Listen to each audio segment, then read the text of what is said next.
Ang velvet worm ay lumalabas sa gabi kapag basa ang lupa at kumikinang ang dahon. Gumagapang siya ng tahimik, halos di marinig. Nagtatago siya sa ilalim ng bulok na sanga at bato sa araw. Sa takip silim, lumalabas siya para mangaso ng insekto. Parang dayuhan sa gubat. Hindi nangangagat ang velvet worm. Nagpaputok siya ng malagkit na uhog sa target. Bumubuo ito ng sapot sa hangin na agad tumitigas. Idinidikit nito ang paa ng biktima. Ang malagkit na sapot ay umaabot ng ilang sentimetro. Pinagdikit nito ang damo at balat ng puno. Dumidikit ang biktima sa lugar. Dahan-dahan siyang gumagapang at tinatapos ang pangangaso.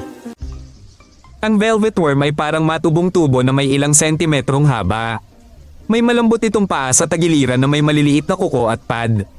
Kumakapit ito sa balat ng puno at dahon. Ang balat nito ay may maliliit na bukol. Kaya't ito'y parang velvet at hindi kumikinang. Kadalasan, kayumanggi o olibo ang kulay nito para maghalo sa kapaligiran. May galaw itong antena at simpleng mata sa ulo.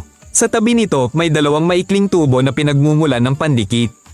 Kaya nitong gumalaw dahil sa panloob na presyon ng likido.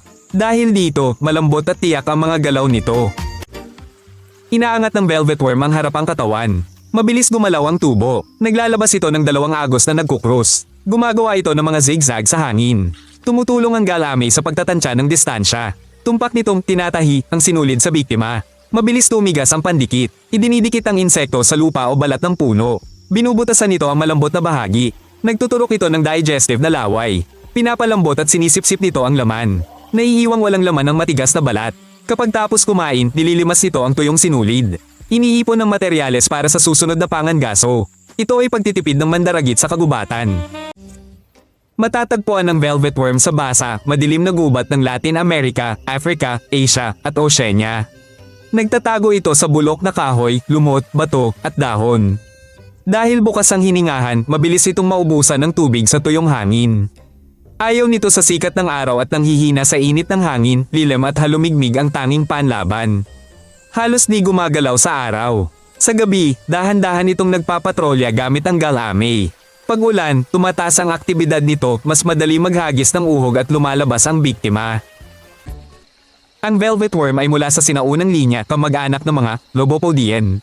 Ang katawan nito ay parang hydro system. Presyon sa loob ang nagbibigay hugis, parang water balloon. Kaya di kailangan ng matigas na kalansay. Ang pandikit ay timpla ng protina at asukal. Nawawala ang tubig dito sa hangin. Mabilis tumitigas ang mga hibla at malakas humaba. Ligtas ito sa tao at nahuhugasan ng tubig. Ngunit sa insekto, ito ay matibay na panali. Humihinga ito sa manipis na tubo sa tagiliran. Laging bukas ang mga ito. Kaya ang halumigmig ang kalasag at kahinaan niya. Paano mo tatawagin ang atake na ito? Pandikit sipot o pandikit harpoon? Sabihin sa komento.